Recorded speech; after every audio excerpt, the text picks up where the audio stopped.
The water was gone. The lights cut out. The once peaceful neighborhood was swallowed by darkness, leaving only the sound of wind slicing through the cracks of a 150-year-old wooden barn. People rushed outside, flashlights trembling in their hands, voices tight with worry as they asked each other what had happened. No one knew that, in the midst of that darkness, a man stood silently by his window, fists clenched, watching the flickering lights of cell phones scatter like fireflies across the street. Cooper Stormweather was no terrorist. He was simply a son trying to protect the memory of his father, his grandfather, and the legacy of a family wrapped in the creaking beams of an old wooden barn. And when Karen, the iron-fisted HOA president, handed him a notice demanding the barn's demolition for violating community aesthetics, Cooper realized there was no other way. Because his father had once told him, "Only use this power when there's no other choice, son." Cooper Stormweather, 36, had returned to his family's Colorado property after his father's death, carrying a promise to preserve everything his father fought to protect. The old wooden house smelled of pine, oil, and time. Everything remained as it was. The handmade workbench, the old toolbox his father used to repair neighbors' tractors, and a faded photo of his father standing proudly beside the barn. But 3 months after the funeral, Karen showed up on his porch.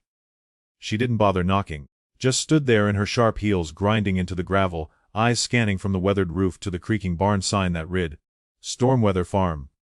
"Mr. Stormweather, this is a notice of aesthetic violation. This structure doesn't meet community standards and must be removed within 48 hours, or you'll face a 10,000 fine." Cooper glanced at the paper, the bold red, "Fine to 10,000, burning like a wound on white." He looked up at Karen, the woman who had turned the neighborhood into a tight-fisted kingdom of matching paint colors and uniform lawns cut to regulation height. But the barn wasn't just a structure to Cooper. It was the heart of his family's story. His grandfather had built it with his bare hands. His father had welded in its corners, fixing neighbors' machines for baskets of apples and small change. Karen's eyes flickered with cold dismissal behind her sunglasses as she turned away, leaving Cooper with a piece of paper and the silent rage bubbling in his chest. That same day, water stopped flowing in Cooper's pipes. The lights flickered, sputtered, and died. Neighbors came knocking, confused. Karen returned with a group, feigning concern. "Perhaps your old system just isn't up to modern community standards, Mr. Stormweather." But what Karen didn't know was that Cooper legally controlled the electricity and water supply for 47 homes in that neighborhood, a secret his family had guarded for over 60 years. And that night, in the darkness, Cooper stood by his window, watching the scatter of flashlights, hand resting on the old control switch his father had left him. He knew that if he flipped it, it wouldn't just light up his home. It would light up the entire neighborhood on his terms. "Only when there's no other choice, son." Cooper took a deep breath, feeling the weight of generations on his shoulders, and prepared for a battle against Karen that would change everything in their quiet suburban world. Karen always arrived with the sharp scent of expensive perfume and the click of high heels striking gravel, a sound that cut through the stillness outside the old wooden barn. In front of her, Cooper looked like just another solitary man, standing on his family's land, hands still marked with sawdust and grease, eyes refusing to bow. "You need to understand, Mr. Stormweather," Karen said, her voice cold, empty of sympathy. "We can't allow a rotting eyesore to ruin the look of this community." The Cooper met her gaze, holding it, letting the silence stretch, hearing nothing but the wind slicing past the rusted tin roof of the barn, smelling the dry grass, and the memories of his father and grandfather in the air. Karen turned and walked away, leaving him with the violation notice fluttering in the breeze, and the echo of her dismissive stare lingering long after she was gone. That evening, Cooper sat at the kitchen table with Ranger, his loyal pit bull, who watched with quiet understanding as Cooper crushed the violation notice in his fist. Cooper pulled an old metal box from the cabinet, its hinges creaking open to reveal yellowed papers, ink faded by time. On top lay a document stamped in red, "Agreement for Use and Maintenance of Water and Electrical Systems, Jefferson County, 1963. This was the family's hidden legacy, the one his father entrusted to him before he passed. The Stormweather family held legal control over the water and electricity supply to 47 homes in the neighborhood. In 2019, Cooper had fought and won a lawsuit against the utility company when they tried to reclaim the system, proving his family's ownership was still valid. His father had told him, "Never use this power for yourself, son. It's there to protect the community, or to protect what's rightfully ours." Now, the HOA under Karen had pushed him to the edge. The next morning, Karen returned, this time flanked by 2 men in black suits, their expressions blank, shadows behind her sharp posture.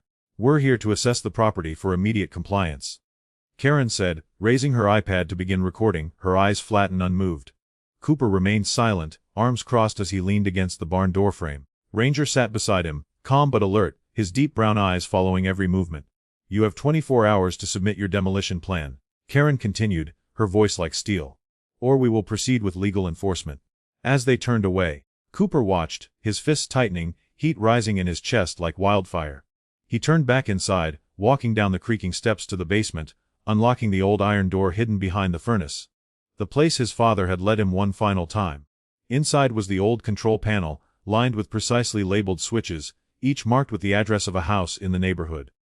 Cooper's hand hovered over one switch labeled 1847 Willow Creek Drive, Karen. His hand trembled before he let it fall to his side, exhaling deeply, the words of his father echoing in his mind, only when there's no other choice. That night at exactly 20:17 a.m., Karen was asleep in her brightly lit, overly large house. Cooper stood in the basement, Ranger at his side, hand poised over the switch. He drew a slow, steady breath and flipped the switch down. Instantly, Karen's house went dark. The entire neighborhood remained lit, but the grandest, most garish house on the block was swallowed in darkness. On his security camera feed, Cooper watched Karen stumble out of bed, running through the house. Phone pressed to her ear as she called the utility company. He knew exactly what they would say. The system is operating normally, ma'am. Must be an internal issue. 7 minutes later, Cooper flipped the switch back on, restoring power to Karen's house. He turned and climbed back up to his kitchen, pouring himself and Ranger a glass of water, the house silent except for the hum of the refrigerator returning to life.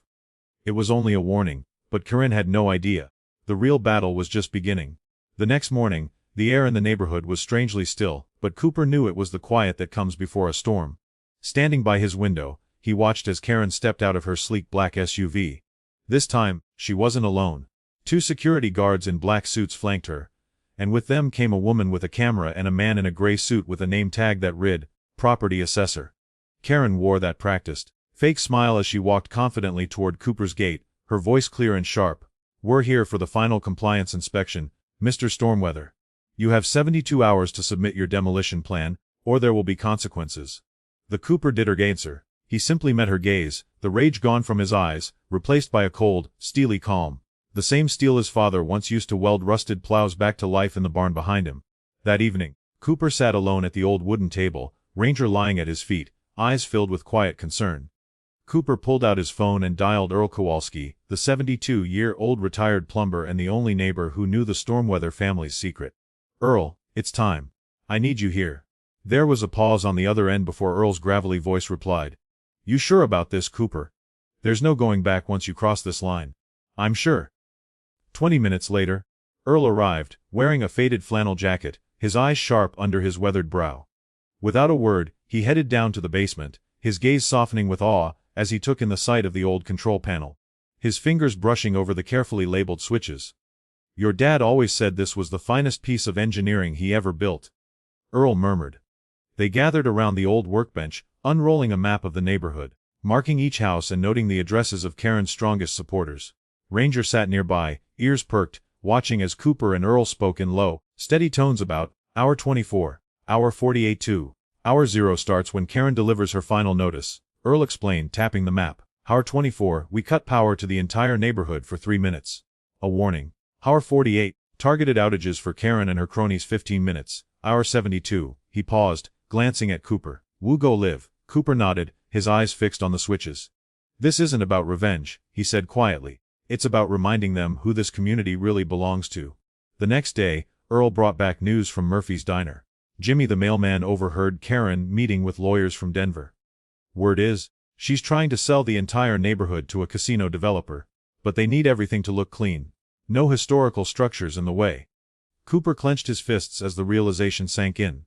His family's barn, standing as the last piece of living history, was the final obstacle Karen needed to eliminate for her multi-million-dollar deal to go through. She doesn't want the barn prettier, Cooper said flatly. She wants it gone.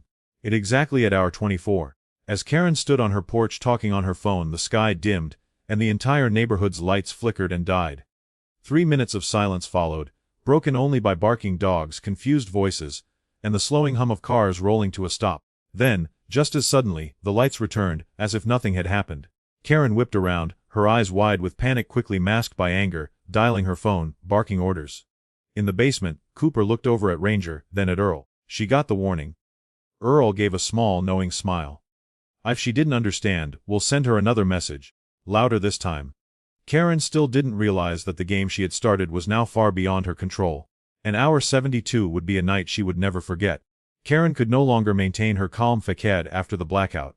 The next morning, she had security cameras installed around her home, and LED floodlights blazing through the night, turning her property into a fortress in the middle of a quiet neighborhood. But Cooper knew those lights were only a thin shield hiding the fear Karen was desperately trying to control. That afternoon, Jessica Chen, the HOA treasurer, came to see Cooper. She arrived alone, carrying a thick envelope, her eyes wary. Her Mr. Stormweather, I can't stay silent any longer. Cooper invited her into the kitchen, Ranger sitting by his side, watching quietly without a single bark. Jessica placed the envelope on the table, her hands trembling as she spoke. These are documents proving Karen has embezzled over 340,000 from HOA funds over the past 2 years and has been selling residents' personal data to the casino company trying to buy out this neighborhood. Cooper was silent as he flipped through the papers. Invoices, bank statements, email exchanges, and recordings of Karen threatening residents who questioned her authority. As Jessica prepared to leave, Cooper placed his hand on the envelope, looking her in the eyes with calm determination. On hour 72, I will reveal all of this. Are you ready to stand with me? Jessica took a deep breath, then nodded firmly. It's time to end this fear. Later that day, Karen appeared at Cooper's gate, flanked by 2 lawyers and a local police officer. She was holding an official notice of voice compliance, her voice cold, her eyes sharp with challenge. Mr. Stormweather, you have 48 hours left. If you don't demolish that barn, we will proceed legally. And let me warn you, any interference with the neighborhood's utilities will be treated as domestic infrastructure terrorism.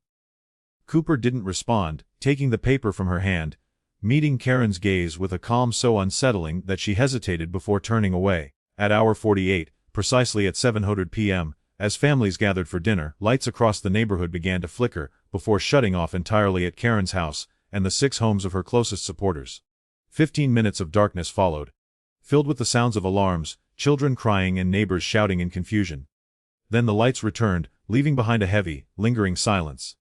Karen's rage boiled over as she immediately sent a neighborhood-wide email, accusing Cooper of being a terrorist, and promising to do whatever it takes to protect the community.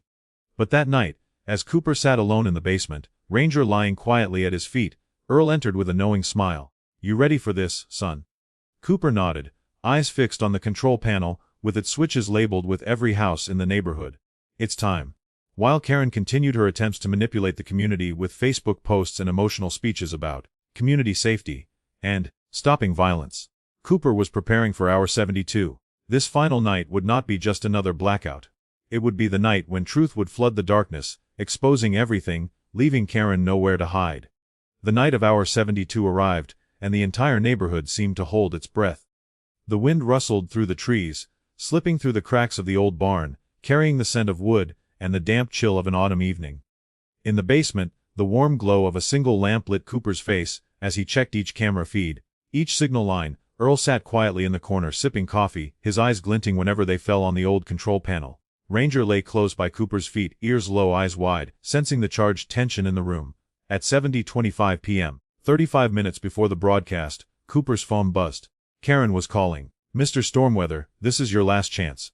If you take down that barn right now, I'll drop all charges. Cooper pressed the phone to his ear, listening to Karen's voice, hearing the tremble she tried to hide. Otherwise, I'll make sure you lose everything. Cooper exhaled, replying calmly. You will regret what you've done to this community. Karen ended the call, unaware that Cooper had recorded every word, ready to play it for the entire neighborhood.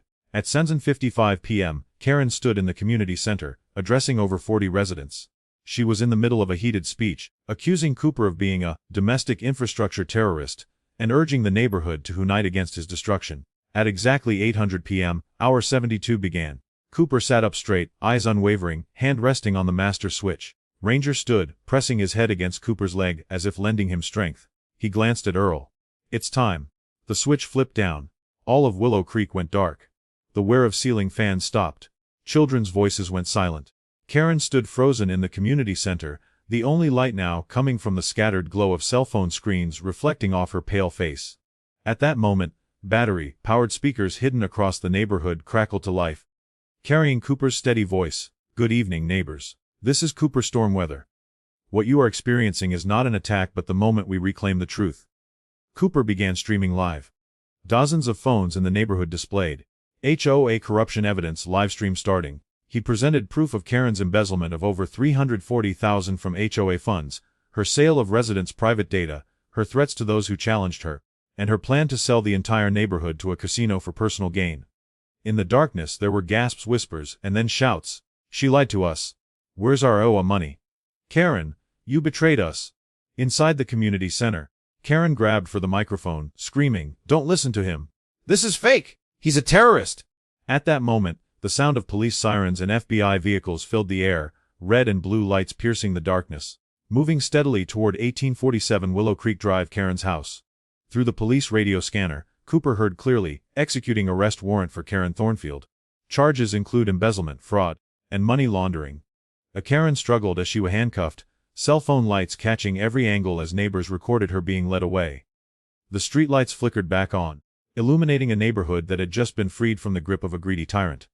Cooper stood by his window, Ranger by his side, as Earl placed a reassuring hand on his shoulder, speaking softly. "You did it, son." In that moment, Cooper knew the battle was not over, but they had reclaimed freedom for the community that night. The next morning, sunlight streamed over Willow Creek for the first time in months, without the heaviness of fear hanging over every rooftop. Outside, small groups of neighbors gathered on sidewalks, exchanging quiet words, their faces still reflecting the shock of witnessing Karen being led away in handcuffs the night before. Cooper stood at his window, watching children run across lawns, laughter ringing out, blending with the morning birdsong. Ranger lay by his side, his tail thumping softly whenever the children's laughter echoed, as if he too understood the neighborhood had turned a page. That afternoon, Earl stopped by, carrying a warm bag of pastries from Murphy's Diner. He set it down on the table, taking a seat, looking at Cooper with a mixture of pride and gratitude. "You know, Cooper," Earl said, pouring them both coffee, steam rising warmly, "it's been a long time since this neighborhood felt like it does today." Cooper gave a small smile, watching neighbors outside sweeping driveways, painting fences, trimming hedges, no longer under the wary eyes of Karen's security patrols. That evening, a community meeting was held inside Cooper's family barn. The very barn Karen had tried so hard to erase from existence. Now it had become the heart of the neighborhood. Jessica Chen stood before the gathered families, the soft glow of the barn lights casting her determined expression in warm light. "Today, we're not just electing a new HOA board. We're choosing how we want to live. Without fear, without bullying, without being forced to leave the place we call home." Applause echoed through the barn, long and genuine, no longer weighted by hushed fear. Earl was unanimously elected as interim HOA president, with the support of all 47 families in Willow Creek. After the meeting, Cooper lingered in the barn, looking around at the workbench where his father once repaired plows, the same bench where they had sanded wood together under the hum of the old lamp. Jessica approached, placing a reassuring hand on Cooper's shoulder. "You saved this community, Cooper." He shook his head gently. "My father saved it 60 years ago. I just finished what he started." Ranger sat quietly beneath the bench, looking up with his warm brown eyes, sensing the rare, peaceful calm in the room. The next day, Cooper received a call from the Heritage Development Group. The representative's voice was respectful. "Steady, Mr. Stormweather. We would like to propose an eco-friendly development project in Willow Creek, preserving the historic areas, and turning your family's barn into the centerpiece of our heritage conservation efforts." It was not a threat, not an ultimatum, but a proposal grounded in respect. Cooper called a quick meeting at the barn, transparently sharing every detail of the proposal with his neighbors. This time, no one was afraid. They discussed openly, debated with laughter and honest questions, finally agreeing all 47 families voted to move forward together, on the condition that the barn would remain, no one would be forced out, no one would be undercut, and there would be no HOA manipulation ever again. That evening, as Cooper sat on his porch, Ranger resting his head on his foot, Earl settled into the chair beside him. The two men watched the warm glow of lights coming on in their neighbors' homes. "You see that, Cooper?" Earl murmured. "Those lights aren't Karen's anymore. They belong to this community." Cooper smiled, placing a hand on Ranger's head. "You're right, Earl. And we're never going to let anyone take that away again." A week after Karen's arrest, the air in Willow Creek felt unmistakably different. Each morning, Cooper would walk Ranger down the main road, greeting neighbors as they watered plants, swept leaves, or trimmed their hedges. The looks they gave Cooper were no longer fearful or hesitant. but warm nods of gratitude and relieved smiles. At the old barn, once Karen's prime target for demolition, there now hung a sign reading Stormweather Community Workshop. It had become a place where adults and children gathered to learn how to fix lawnmowers, install solar lights, or build birdhouses for the community garden. Cooper stood by the old workbench, showing a young neighbor how to safely use a power drill. Ranger lay on the porch, dozing in the sun, occasionally opening one eye to watch the children racing past. Earl walked in, holding a stack of papers. "Jessica and I have finished drafting the new OA bylaws," he said, his eyes glinting with quiet triumph.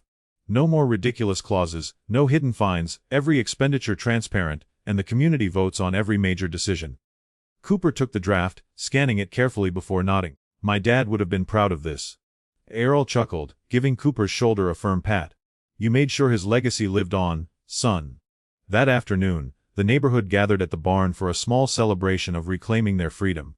Long tables were lined with fresh, baked pies, lemonade, and fruit, while children laughed and darted around the yard, their voices ringing out, replacing the months of fearful silence. Jessica took the microphone, smiling at the gathered families. "I used to be afraid of Karen. I thought no one could stand up to her. But Cooper showed us that true power isn't about forcing people to fear you. It's about standing up to protect the community when everyone else is too scared to." Applause broke out, warm and genuine, blending with laughter and the clink of glasses. Later that night, after everyone had gone home, Cooper lingered in the barn, the soft yellow light illuminating the scratches and dents on the old workbench. He gently placed his hand on its surface, closing his eyes, hearing his father's words echo in his mind. "Son, power isn't about controlling others. It's about protecting them when they can't protect themselves." A ranger padded over, resting his head on Cooper's leg, as if agreeing with the silent promise hanging in the air. Stepping out onto his porch, Cooper looked over Willow Creek. Warm porch lights glowing across the neighborhood. He knew this place had finally become what it was meant to be, a true community. And in that moment, Cooper made himself a quiet vow. "As long as I'm here, no one will ever take this community's freedom away again." A year after the Willow Creek blackout became neighborhood legend, life in the community had transformed completely. Houses were repainted in colors chosen by the residents themselves, free from forced, standard palettes. Gardens bloomed with flowers, children played under the shade of trees, and adults worked together, mowing lawns, fixing fences, and installing solar lights along the street. The once threatened barn had become a true community hub, where every weekend, children learned to build birdhouses, fix small appliances, and care for the environment. One afternoon, Jessica walked into the barn carrying a magazine with the Stormweather Barn on the cover, headline blazing, "We're Community Lives Willow Creek." She held it up, her smile bright. "We did it, Cooper." Cooper smiled, taking the magazine, his eyes landing on the photo of the barn. Once something Karen called an eyesore, now the pride of the entire community. That evening, Cooper sat on the porch as the sun set, Ranger at his side, his warm brown eyes reflecting the glow of porch lights flickering on along the street. Children's laughter echoed, doors opened and closed, neighbors greeted each other with genuine warmth. Earl walked over, placing a hand on Cooper's shoulder. "You see that? That's freedom. No one's controlling us with fear anymore." Cooper nodded, eyes misty but smiling. "You're right, Earl. My dad used to say, freedom isn't some far-off idea. It's when we protect each other." That night, under the warm porch lights, Cooper stood before the gathered neighbors, Ranger by his feet.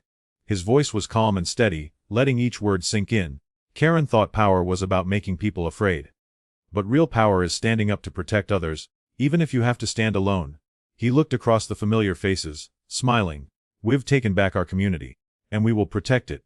For our children, and for ourselves, the people who had the courage to face fear."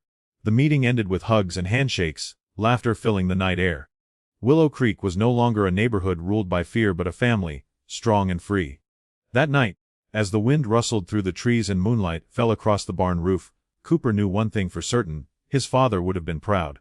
Gentle closing, 300 words. One spring morning, Cooper opened the barn doors, taking in the scent of pine and sawdust. Ranger ran into the yard, chasing the sparrows that danced across the grass, while sunlight poured through the old windows, illuminating colorful wood pieces painted by the children.